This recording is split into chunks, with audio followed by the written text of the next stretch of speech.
Blog Talk Radio. Welcome to Seducing Aliveness. I'm Jen Halterman, one of your hostesses, and it is so great to be here with you today. This is show number 3 of our premiere week of Seducing Aliveness with myself and Tamara, who will be joining me shortly.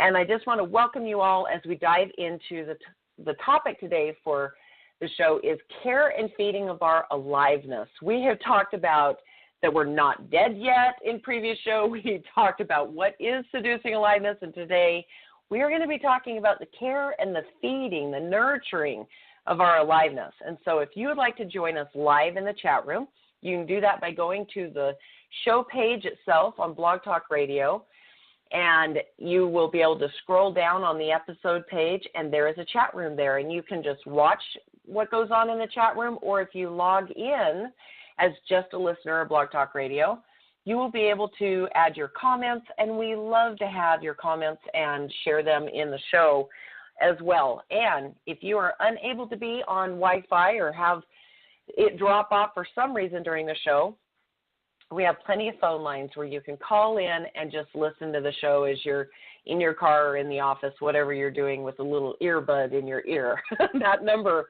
to call in and listen to every show is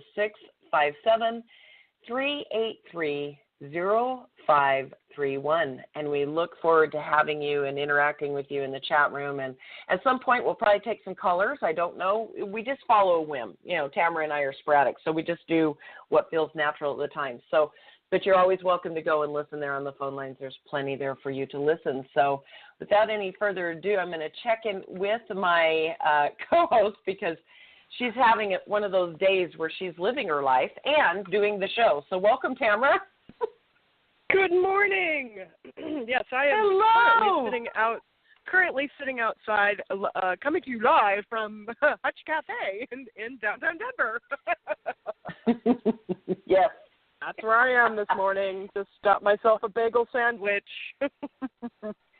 There you go. Well, and that's something I wanted to bring up that I think is actually part of this show, and part of our aliveness is that Tamara and I are really committed to continue living our lives, even though we're doing a show 5 days a week.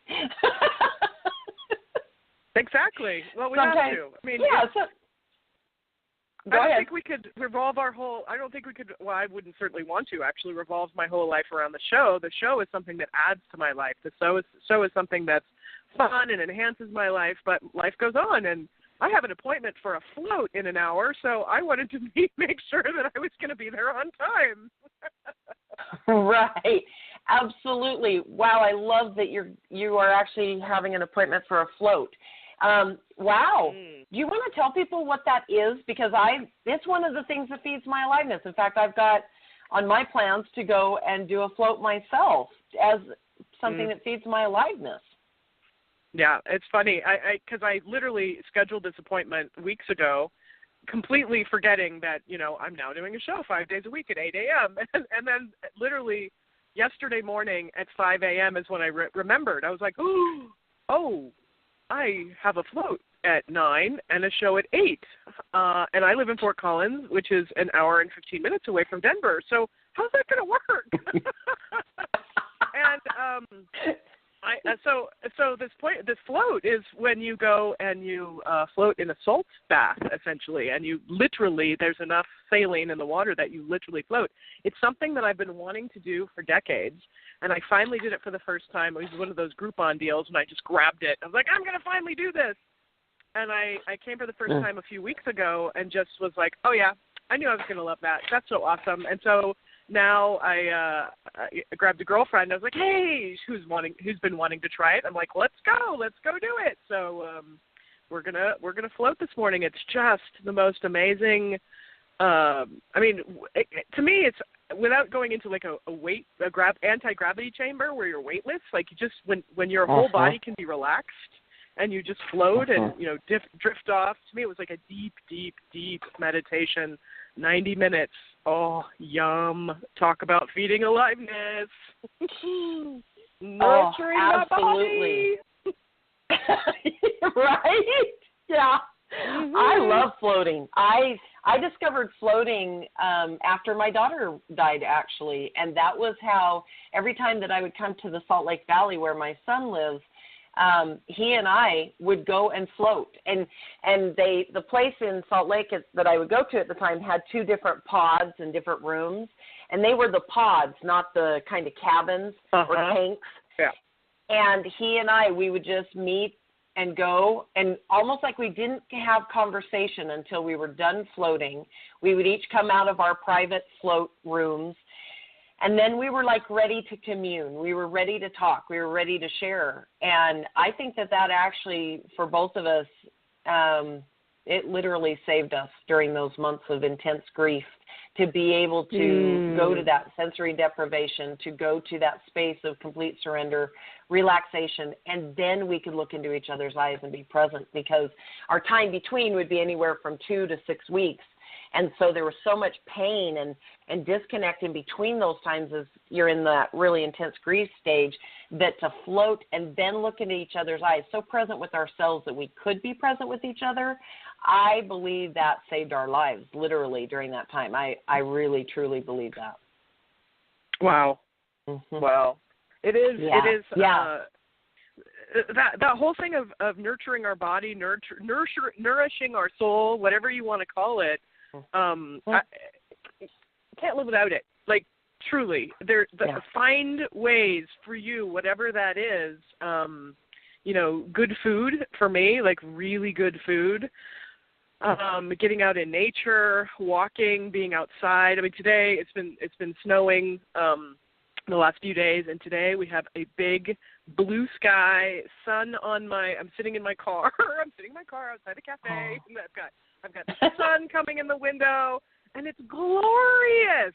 Glorious. The sun is something that really feeds my aliveness for sure. I am a sun baby, a sun worshiper. I love having the sun on my skin and just feeling that warmth. It's like a big hug.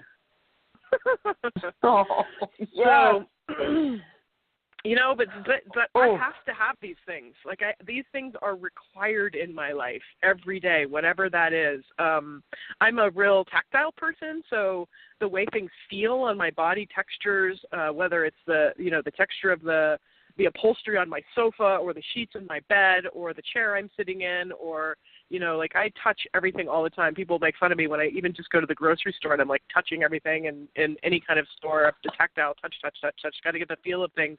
And these things feed my aliveness. So it can be simple things that, like I said, just feeling the texture of something on my skin feeds my aliveness. But you have to be attuned to that.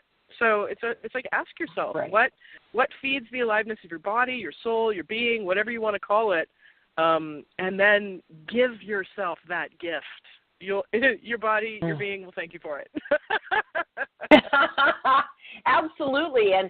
And to have that awareness, to give yourself permission to admit, which to me now it sounds ridiculous to say to myself, but I remember when I had a very hard time acknowledging to myself, because I had so many judgments in the way about it, that there were certain things that it was okay, that I require, that I demand of myself to put in my life, to be kind to myself, to nurture me, to feed my aliveness. That was, because I was raised to think that anything that was only for my good was completely selfish and wrong and bad. And so for me, it took some time to go, yeah, I know nobody else is going to benefit from this, but if I have no comfort in my space, everybody pays. And so I'm going to make sure that I am comfortable in my living space, whether it be with the couches I have or the blankets or the throw pillows or the music that fills the space. Giving myself that permission was actually a step I had to take before I could receive the nurturing and care and feeding of my aliveness. And that, to me, now I'm like, that's asinine. But back then, I had real terror about being judged as selfish. Totally get that. And that is so true. And I'm so glad you brought that up. I grew up in a household where my father was very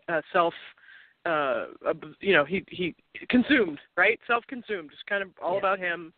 And so whatever, and he has pride in being able to put up with anything, right? Came from the military, so I can sleep on a bench with no, and never complain and all that kind of stuff, And being a very sensual, tactile person, that if you were to say, even in the house, like, it's a little cold in here, can we turn up the heat? That we weren't allowed to touch the thermostat, right? Like, no, it was just, he didn't care. He didn't care about anybody else's well-being if it was going to inconvenience him or cost more money, or, he didn't agree with it. Like, in the summertime, too much air conditioning, that costs too much money, stuff like that. So I was the same way. Like, I kind of learned it's not my desires for my well-being are not important. They're just dismissed. They're invalidated. And so it took me a long time, like you're talking about, to really give myself permission to want what I want, like, and be okay with it, and say, I'm going to spend a little extra money on this because I prefer it or I enjoy it or whatever, because that was something I didn't grow up with, and I had to give myself that gift. And what I noticed was how much it enhanced my life, how much it was a contribution. And I started noticing, and I was like, oh my God. And I would deprive myself of this for what reason? It's amazing how many people consider deprivation noble. Like, they're proud of it. Like, look how well I can discipline and deprive myself of these things, and I'm so awesome because I can. And I'm like, okay, that's one point of view, but I am finding that I enjoy being alive in my body far more. Life is, yesterday we used the word juicy. My life is far more juicy when I give myself what my body's asking for, those things that feed my aliveness, for sure. Absolutely. It is so fascinating to me how much, like, whether it is the dominant parent or whatever that is, this is my kingdom. You will live according to my ruling, and how that plays out in society. Well, I'm not cold. Why should I accommodate that you're cold? I'm not cold. And it's very fascinating to me how that plays out in households. Now, for me to be selfish as a child, I was one of 10 children, 10 that were there on the weekends.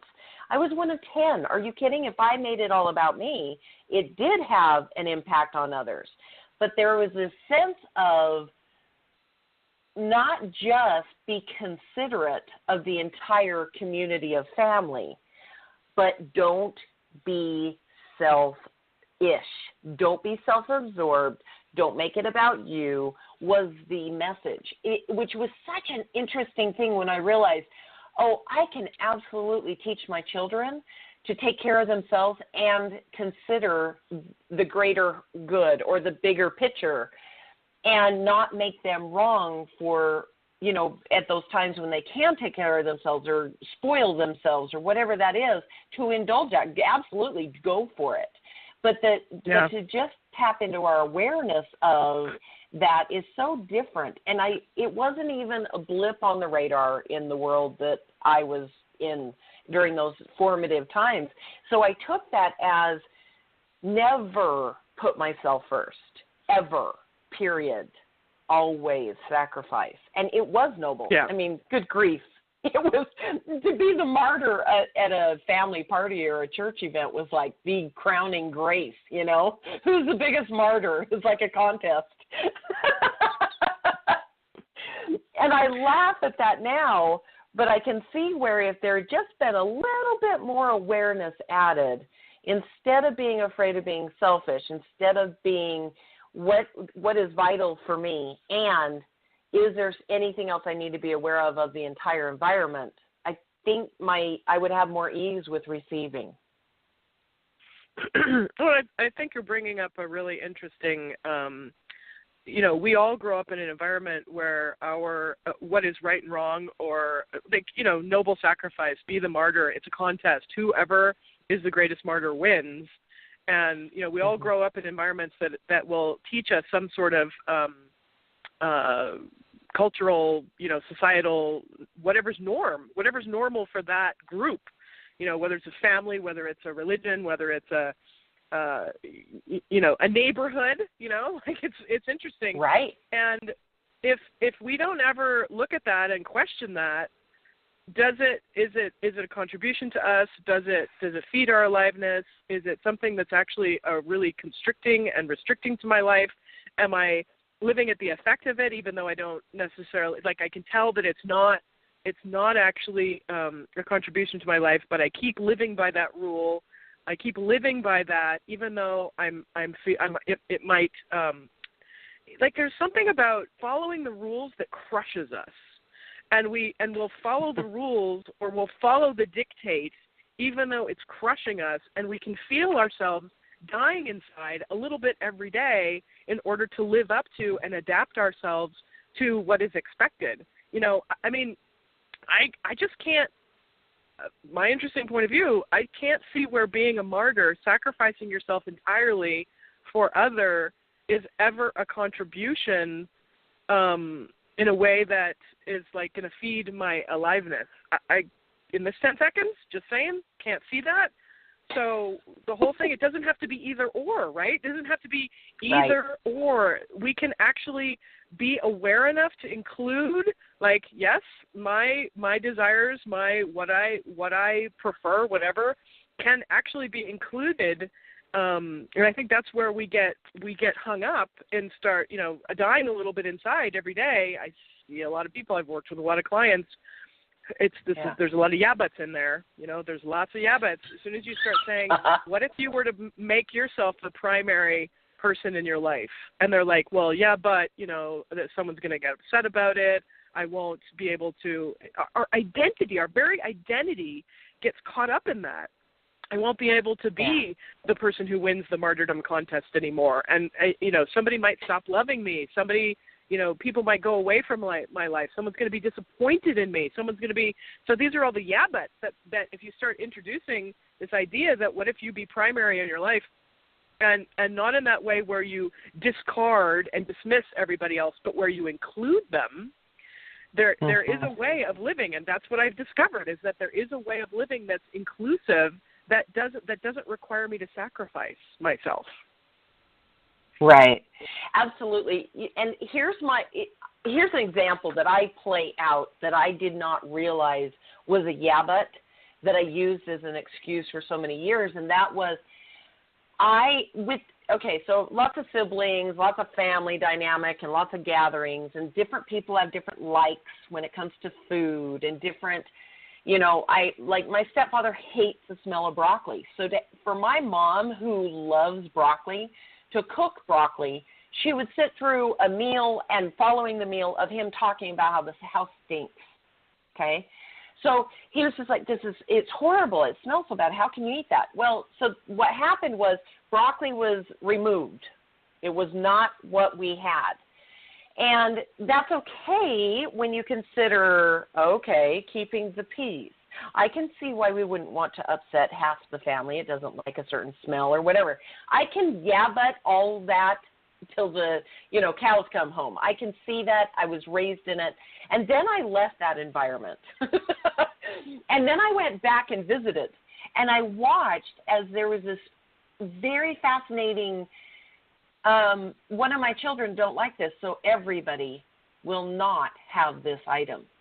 And it would happen at family functions, or I'd go see friends, and I would see that, they don't like spicy things. So instead of separating a portion of food and not adding the spice, nobody got spice on the food. And I remember just watching, being so fascinated of, this is either or, this is black and white. Is there an and here? And I remember it was, a year ago or so, I was making a potato salad. And there's a certain way that I make it, and a lot of people like it. And so when I have a barbecue or we have a get-together, people will say, will you please do your potato salad? We'd love if you would have potato salad. Okay, great, no problem.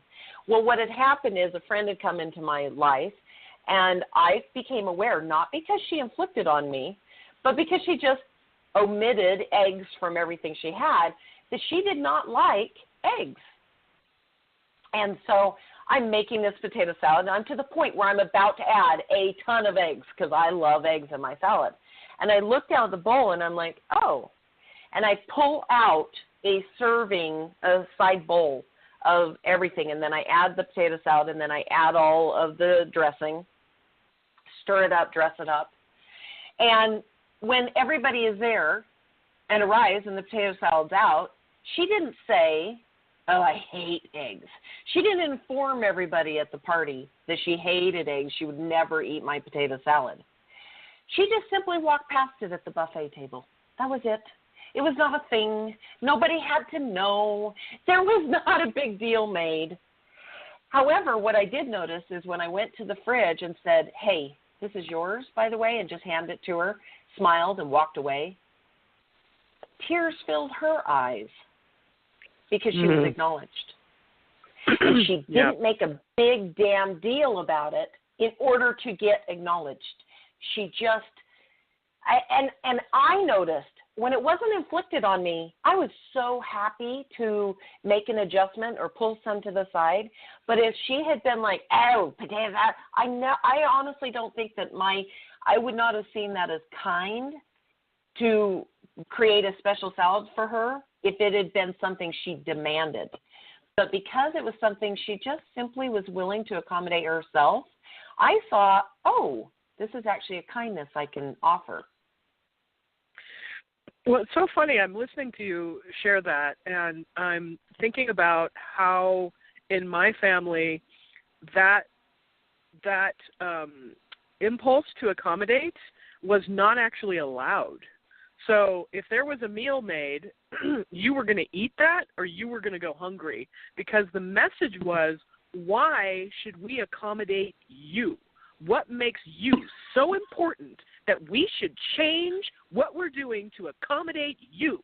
Who do you think you are? You think you're special? It was like, I mean, those words never came out, but that was the message. It was like, look, this is what's being served. If you don't like it, then you're going to go hungry because you are not special and we shouldn't accommodate you. And I know that comes from, well, I'm going to sense that comes from a military background where you just suck it up and take it.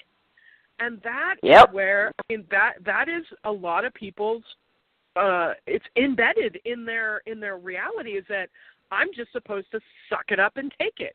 I mean, that's where I came from. So shifting from this, just suck it up and take it, because who am I to ask for something different, to desire something different? I'm not special. Don't make myself self-important. To shift from that place, because that's truly where I was growing up and into my 20s, and actually begin to open up to what you I think is the key here, is receiving. I learned from that experience that why should you receive anything? It was kind of that message, like, you're not special, you're not better than everybody else. Why should you get something special? Why should you receive anything? Like, and it was like, oh, okay. So I learned to expect nothing, and I learned not to ask anything. Like, it was already predetermined the answer was going to be no, or I was going to be shamed for wanting something different, asking for something different. So it has taken me a long time to be able to open up to the possibility that that's not true. That environment, those beliefs, that way, that, because I internalized all of that. Who am I to think that I should get something tonight, that I should receive something different than what everybody else is receiving? And I have just a little story to kind of illustrate that. Is 12 years ago, my ex-husband and I decided to build a house, and it was quite an adventure. And so we went ahead, took a year, built the house. It's all ready, got the, permit to move, whatever, the sign off to move in. And he's like, okay, well, let's go move in. And I was like, I panicked. Oh. And I couldn't do it. Like, I would shake, I would get sweaty. I would make up every excuse in the book. I'm like, well, the builder still needs to come back and do, little thing here, little thing there. Let's just wait until that's all done. He's like, honey, we can go move in. Like, the builder can still come and work on those things while we're there. And I made up every excuse in the book. The truth of the matter was, I went into how could I possibly go live in that house? Because we designed it. It was our baby. I did all the interior design. It's to my liking, which is the opposite of what I was just sharing, how my childhood growing up was. Yeah. Who am I to think that I can go and live in that house when people, there are people who can't even, put gas in their car or put food on their table. It was like all of a sudden I was being confronted with all of those stories of who do you think you are that you're so special that you should get something different or better. And I had to confront all of that in my reality to be able to actually move into the house that I had just spent a year working on to build my dream home. I didn't know any of that was there. It was like stepping on a landmine and then having all of this emotion just overwhelming. And I had never experienced anything like that before. It was like out of the blue. I was like, why am I so terrified to go move into my own house? And that's what was revealed, was that all of this, like, who am I to think that I should get that I should receive that? It really pushed up against my threshold of receiving in a big way. Big way. Wow. It's so amazing, isn't it? Like, how many little things that we take in, and they become the landmine that we step on unknowingly that blow the shit up.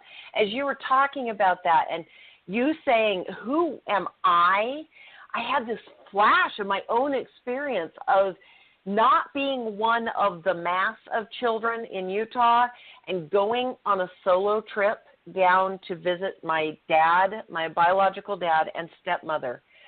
And being there, and it was Easter morning, and my stepmom comes to the doorway of the bathroom, and she's got this bright yellow tote bag. And at the time, yellow everything was like my signature color because I'm joy child, And it was like, okay, it's bright yellow. And she said, look what the Easter bunny brought. And I said, that's really cute. I remember literally in my mind going, I don't know what to say. And she stood there and looked at me and said, do you like it? And I said, I really do. And she walked over, laid it on the bed, and said, ungrateful bitch. I didn't even know it could have been mine. I didn't know she was actually saying, Easter Bunny brought this for you. It was so off my radar. I thought she was showing me what the Easter Bunny brought her. Wow. I was like 14. It was so foreign to me to be special that I was like, yeah, it's cute. And I was ungrateful, bitch, because I didn't even think it could have been mine. I literally, like as a 14-year-old, I was thinking, oh, are you showing me what you got for Easter? I didn't even think there was a gift for me. Wow. Right. And so you're saying, who are you? And I'm saying, yeah, I didn't even register. I'm thinking to myself, no wonder our aliveness is starving for our attention. Yeah. Is it any wonder? And the only way that, the thing is, it's not going to happen unless we choose it. Like, I could have just gone living the rest of my life in that tiny, tiny, tiny, tiny, tiny little threshold of receiving and just hoped that maybe someday someone would notice me and maybe, be kind or care or give me something. I could have lived the rest of my life like that. And I see many people living just like that, hoping, wishing, maybe someone will notice me someday. We have to be the ones that say, you know what? I matter. And my desires matter, my needs matter, what I want to create in the world matters. Like, my life designed on my terms, the way I'd like to create it, that matters. And that's okay to desire to create a life that works for me, to not just accommodate everybody else, not to do the noble sacrifice thing, to actually say, you know what, this is my life. I'm here on the planet. I get to create and choose what works for me. We have to give ourselves that permission to do that, because no one else is going to come along and like a being knighted, and hit you with their fairy magic wand and say, okay, now it's okay for you to go and have what you want. No one's going to do that. You've got to claim it for yourself. And yes, and there's a million yeah-buts that pour through my head. Right. Sorry, yeah, there might be a million yeah-buts, but we have to be the ones that are willing to sit in the discomfort of claiming our life back. Amazing how incredibly uncomfortable that can be when you're standing there and your pattern is to give yourself up for somebody else. Your pattern, I don't want to disappoint them. Like, I hear that. Oh, that's a huge yeah-but. That's such a common yeah-but. Yeah, but I don't want to disappoint them. And I remember another illustrative story. 18 years ago, I decided to quit a corporate job that I had for about 5.5 years, and where I was living in Tahoe, it was considered a, prime job. I had full 401k, health benefits, full-time, great pay, all of that stuff. And in a resort town that's very transient, that's not common. So I had this great job, and I decided I was going to quit. And I remember telling my father, this is my big mistake. We were driving in the car several hours back from a wedding, and it was just he and I decided to reveal that I was going to quit my job at that moment. And that was, because now he's got me as his captive audience to give me his point of view for the next 2 hours, And at the end of it, he says to me, at the end of it, he says to me, well, you're going to do whatever you're going to do, but if you quit this job, I'm going to be really disappointed. And let me tell you, that's shaming somebody. When you say to somebody, if you choose that, I'm going to be really disappointed in you, that is a form of shame. You are shaming that person.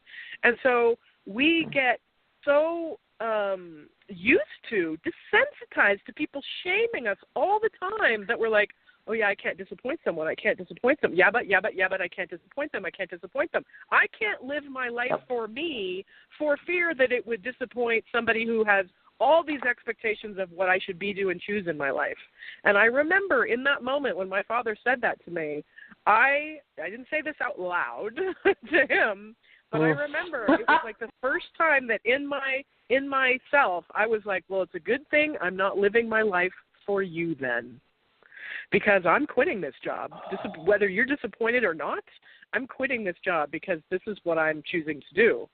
And I didn't have the courage at that time to say it out loud, but I at least had the courage to make the choice for me. And somewhere, some way, somehow, we've got to find the courage to be in the discomfort of receiving whatever other people's point of view is going to be about what we choose. It's our life.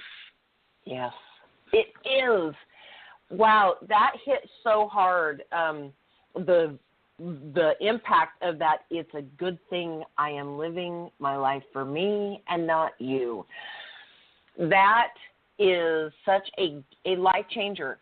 When we realize we're not living for ourselves, that can really be a shock to our system. I don't even know, because this is one of those things. You don't know it until you know. You don't know that you are literally living for other people until you realize you're not living for yourself. And that does unearth all of those yeah-buts and all of those programs, and it does upset the apple cart, absolutely. And the moment you realize it, you can't deny it anymore. And I see so much angst in people.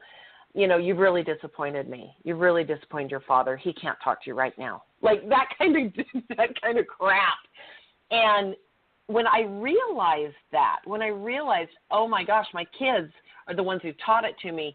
We had quit going to church. My kids had been trying to pretend and hide it from, grandma, don't want to upset and all these things. And we'd gone on with that bucket list I spoke of yesterday of, well, you better get to living. And so my daughter had gotten her first tattoo. And I can remember we were in a family wedding, and one of her aunts said, so let's see the tattoo, revealing to the entire family of anti-body art that she had a tattoo. And the wash of shame that I witnessed my daughter nearly drowned in Let me tell you, this mama bear was a shark, man. I was going to tear somebody up to witness that. And she wrestled with it. She was angry. She was hurt. She cried. She walked away from the table. She was so terrified of upsetting my mother because we've been keeping it a secret that we weren't going to church, that was the day that I said, okay, here's the deal. Yeah, she has a tattoo, and I signed for it. We're not going to church. We're not going back. So I just want you to know so there's never a question again, because I realized we were living a lie because my mother would be upset by our truth. And being able to do that took our lives back. It was like, Mom, this is not against you, Mom. This is for us. I get it. You're not going to love it, so I'm going to let you know now so you can process it. Not at a wedding next time. Yeah. So when I consider that, oh, sorry, I was just going to say, when I consider that, how simple it was, actually how unkind it was for me to lie to my mother every single time I saw her. I thought I was protecting her, but actually just being able to be truthful with her, she could have had time to adjust to the truth. And so what we think we're protecting people from really is not kind. It's not honoring. Well, and not to mention the unkindness of not revealing what is true for you, like keeping that secret in order to protect. Like I have to pretend something else is true in order to protect the situation. What I find is, for me personally, one of the things that was most terrifying to me was to do something that would create rupture in the relationship. And when you grow up in an environment, when I grew up in an environment where when people are constantly like, well, if you don't do what I want you to do, I'm going to actually withdraw my care for you, my love for you, my approval, like whatever, I'm going to take it away. So they use it as a way to manipulate. It's either be who I want you to be, do who I want, behave how I want you to behave, choose what I want you to choose, or I'm going to withdraw. I'm going to stop speaking to you. I'm going to, like whatever it is, that to me, that rupture was the most terrifying thing. So for most of my life, I would keep it to myself. I would keep things secret. I lived under the radar. I would let people believe what they wanted to believe about me because I was so terrified of the rupture. And now that's an interesting space to navigate, right? Because it's not about. Right. I mean, I was the rebel for a long time, so there was kind of like this. In some ways, it was like, this is who I am, and if you don't like it, fuck it. Fuck you, like that, Yeah. That really doesn't work either. You know what I mean? No. And I see a lot of people kind of doing this pendulum swing where it's like, I'm just gonna hide who I am entirely from you, because I fear that if I do actually reveal myself to you, there's going to be rupture in this relationship. You will completely withdraw from my life. You will stop speaking to me. I see that happen all the time. When there's a dominant person in the relationship, it doesn't even necessarily have to be a family adult-child relationship, but if there's somebody who's sort of taking a dominant role and is like trying to manipulate and control how that relationship goes, they will often use that withdrawal as a way to manipulate. Well, be, do, and choose something I don't like, and you're going to lose me. You're going to lose my love. Right. You're going to lose my approval. You're going to lose my care. You're going to lose my financial support, whatever it is. And so that was very concerning to me. But then I kind of swung to the other end of the pendulum, and I finally kind of was like, okay, I'm not going to hide myself anymore. But it went to this proving energy, like, I'm going to prove that I have the right to be who I am, and if you don't like it, fuck you. And that didn't work at all either. See? That's a fun pendulum swing, man. I've done that a few times. Yeah. Well, and it really, and a lot of people are like, I'm so free, I do what the fuck I want. Okay, great.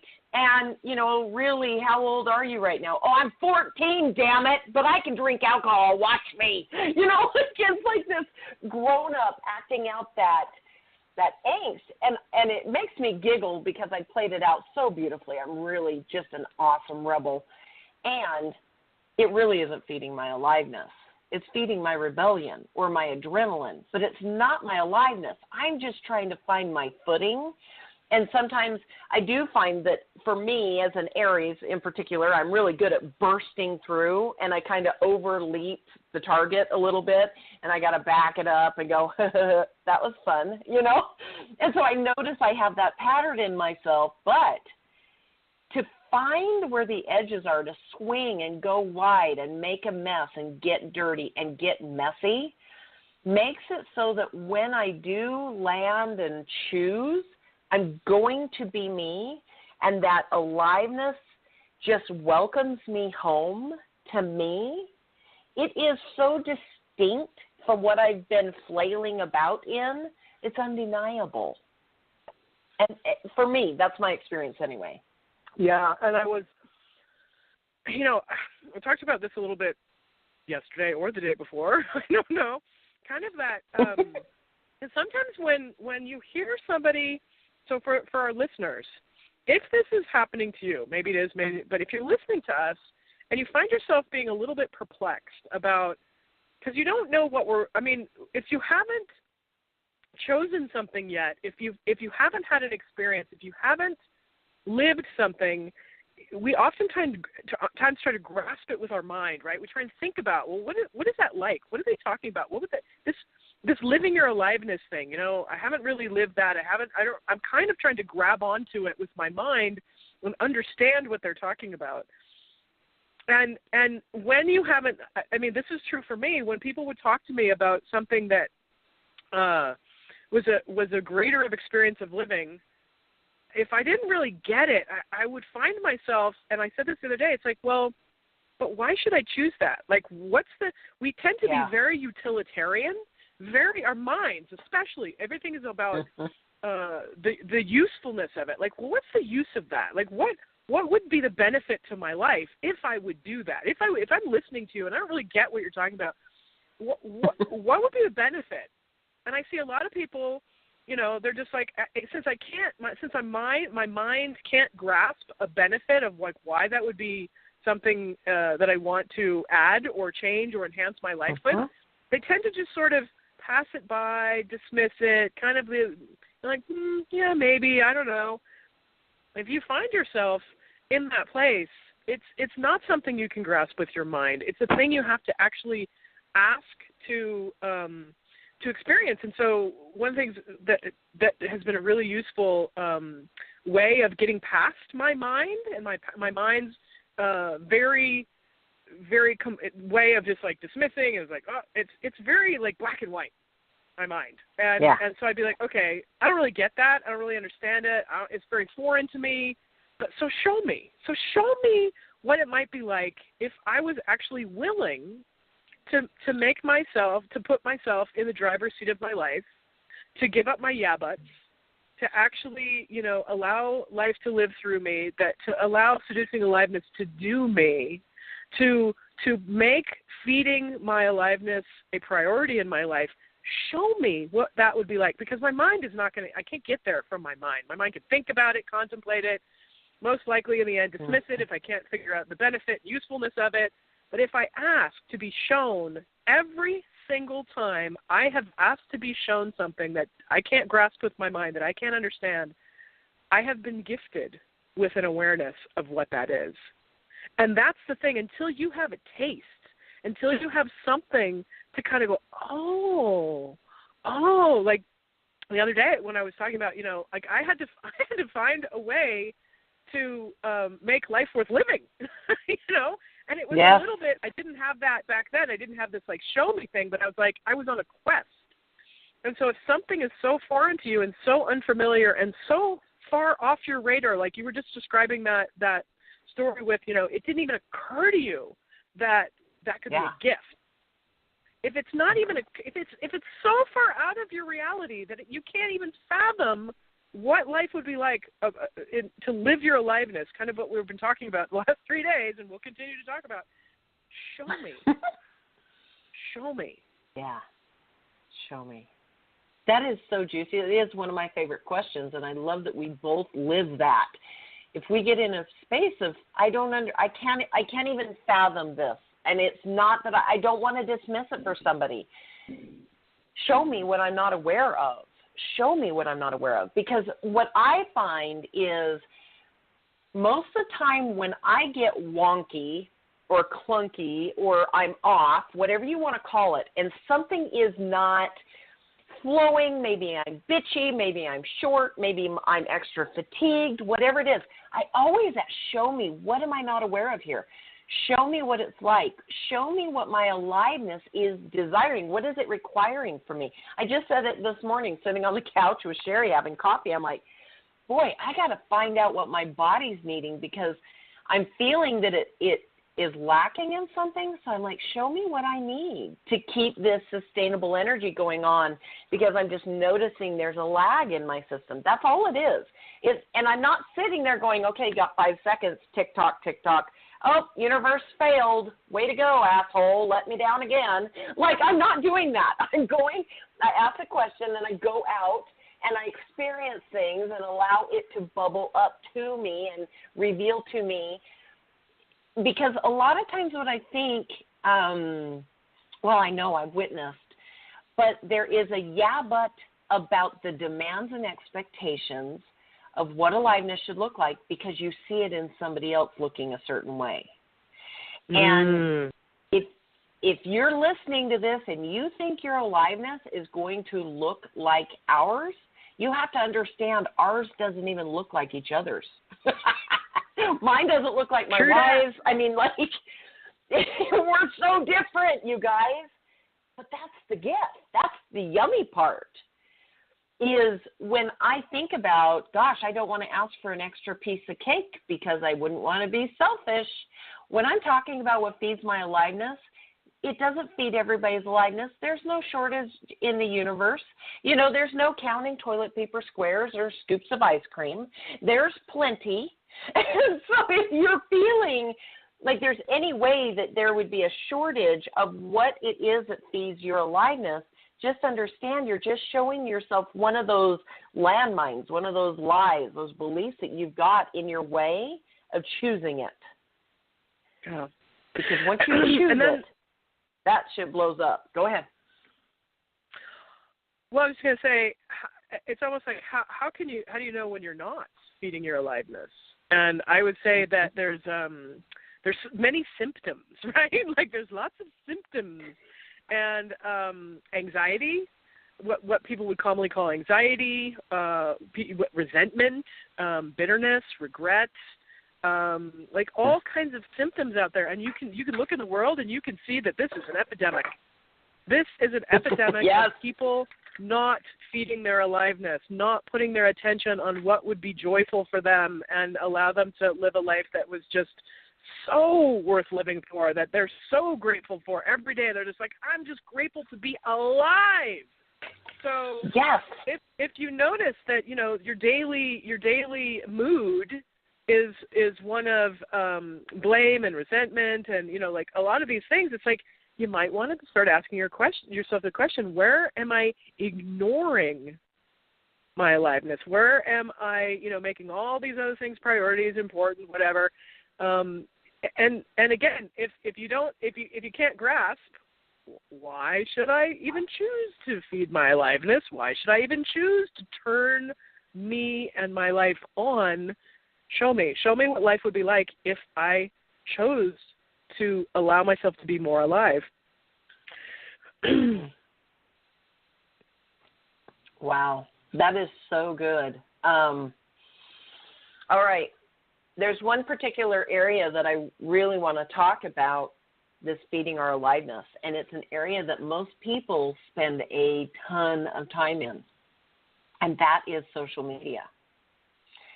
And when you think about, and it's just an example. So if you're like, I don't do social media, it's just an example, okay? But what do you do and spend most of your time, energy, and attention on? And is that thing feeding your aliveness? And let me give you an example of Facebook. Okay, let's just use that. if I see a lot of people who say, oh, I'm addicted to Facebook, or, oh, I can't stand Facebook, it's so negative. I always wonder, how is your Facebook negative? When did you decide you can't control what comes in on your Facebook feed? And when you and I were talking about Facebook, you gave a great example, and I would love for you to share how you, in particular, keep your Facebook and your friends list fresh. Because oh my gosh, I will, for one, it cracked my shit up totally. But for another, I thought that is fucking brilliant. So how do you keep your Facebook full of people and events that you like? Oh my God, this is hilarious. You start saying that, and I'm like, what's she talking about? I don't even remember. What's she talking? And then it clicked, and I was like, oh yeah, I did tell her that. Yeah, this to me is you taking control, you making the choice of what's in your Facebook feed. Well, I've always been a little puzzled by people who say, I can't stand Facebook or I don't know. To me, everything's a contribution because I'm in charge. I'm in charge now. No, that wasn't always so, but that's another show.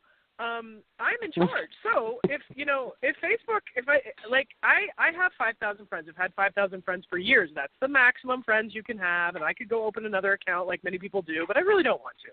One account is plenty for me. I don't. I periodically am like, well, I need to kind of call the group, right? Like, what's going on in here? Some people are, so I know this is hilarious, but how do I choose? Every day Facebook alerts you and says, here's the people who have birthdays that day. And I'm like, great. I'll go in there, wish my friends happy birthday. But then there's a bunch of people down there that I don't know that person personally. I don't remember meeting them. I'm not sure how we became Facebook friends. So I take a little peek at their page, what they're posting, what they're about, when was the last time I posted, whatever, and I'm like, there you go. So I'm constantly changing the energy of my Facebook group by choosing who I'm going to be friends with, based on what they're sharing, how often they're sharing. This is not a judgment to them. It's just what do I want to see? What feeds my aliveness? And I there are certain things I love to see on Facebook. And it's my experience. I get to be in command of it. I get to be in charge of it. So there you go. That's my little So okay. First of all, I freaking love that you use somebody's birth date as the disconnect date because you've discovered they don't feed your aliveness. Like, that to me is the irony of not, like, you broke your give a damn. You're not making it personal. Oh, don't want to hurt their feelings on their birthday by unfriending them. Like, that's an ultimate yeah but, right? Oh, I got to wait till after it's their birthday, then I will give them the axe. Like, I love that you don't do that, but it was, when we talked about it, it was such a perfect example of people not realizing they create their environment. You create what's feeding your aliveness. And if you have even your Facebook feed full of obligation and family DNA, and you hate it and it feels negative, and you're getting all these things that have nothing to do with what you like or what brings you joy, this is a great place to start being in charge of your own life and your own aliveness.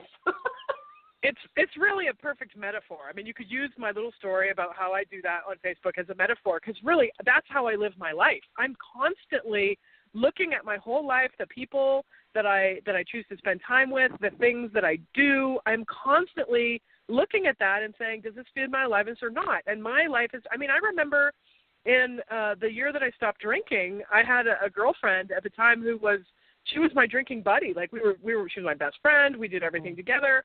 She was my drinking buddy. And I realized if I stopped drinking, I don't know how to be friends with her. Like, I don't know what kind of relationship we would have if we weren't party girls, because that was the life that we lived together. And I didn't handle it very well. I didn't talk to her about it. I was just like, well, I don't think we could be friends anymore, because I don't know how I'd be friends with you if I'm not going to choose to drink anymore. And at that time, I remember thinking, and I think I'd like to up-level my quality of friendship anyway. So that's when I chose to do that. I am constantly looking at the experience that I'm having, and maybe this is just weird for me, I don't know, but I am constantly looking at the experience I'm having and saying, is this really what I want, or is something greater possible? And not to make things wrong, but just to constantly be in that expansion of aliveness, because I know it can always be, there can always be more. I mean, to go from a place of wanting not to be here on the planet and attempting suicide to be like, wow, how much greater can this get? This is amazing, and it just keeps like getting greater and greater and greater, because I'm always looking around and going, what else is possible? And, you know, or I could just stop at some point and go, well, this is as good as it gets. This is it. That's all you get. No more. You're not dead yet, but this is it. Just endure with what you got. Yeah. I can't even imagine. Whew. So to our listeners, that is a great, just something to ponder, just to think about, just to really get curious about, like, wow, where in your life are you feeding your aliveness with stale things, with things that drain you? What are you trying to feed your aliveness that is actually killing it? Which is what we're going to be talking about tomorrow, is the things that kill our aliveness. Yep. Yeah. So just to consider, just for today, the next 24 hours, whatever day it is you're listening to this, so hello to all of the archive listeners. Glad to have you here. Whatever day it is, for the next 24 hours, are you willing to ask, universe, God, whatever your word is, show me what feeds my aliveness. Make it so distinct in my experience that I cannot deny it. I double-dog dare you to ask that. Yeah, like what are the things that feed my aliveness that perhaps I've not even been allowing because I've got some but in my world. Yeah, but that would be too much time, invested in me. Yeah, but that would be too much money invested in me. Yeah, but I can't be that selfish. Yeah, but like, what are the things that truly do feed your aliveness that you've been holding at bay and not allowing you to feed your aliveness, even though you know they would? Right? Yeah, but but is, I know it'd feed my aliveness, but it might make my friend jealous, or it might make my mother uncomfortable, or it might make my sibling, angry, or whatever that is. See what buts come up, because that's where we start. That's where we start. Yeah. That's just the beginning. Oh, my goodness. Well, I think that this is a great conversation, and I love that you're going to go in and float now. Yes, I am. Yeah, so thank you to everybody for being here. We've got, just 2 minutes. Is there anything that wants to be said before we wrap up? This is just, feels percolating, bubbly. I like it. I'm enjoying the flow that our first 3 shows have taken. And I love that tomorrow's topic, killing your aliveness, diving deeper into that. We touched on that here and there in today's show, but we're going to open up that can of worms. Oh, my. We're going to go there. Right, that's juicy. We're diving in. Looks dangerous. I'll go first. Good. Yeah, exactly. Stand back. We don't know how big this mess is going to get. But honestly, I think that was one of the things that we really, when we talked about this, creating this show, is because so many times in my life, I had experiences like you shared where it was like, wow, it just didn't even occur to me. That didn't even occur to me that was a choice, that was a possibility, that I could do that. It just didn't occur to me. And that's part of these conversations that I enjoy so much, is inviting people to see what may have never occurred to you before. And now that it's been introduced into your world, what impact can that create? What choice can you now make that maybe you didn't know you could make before? Fabulous invitation. Thank you so much. Thanks for being here to everybody. And enjoy your float. And you guys, we'll be back tomorrow to talk more about the topic of seducing aliveness. Yeah. We will talk to you then. Thanks. Bye-bye. Bye.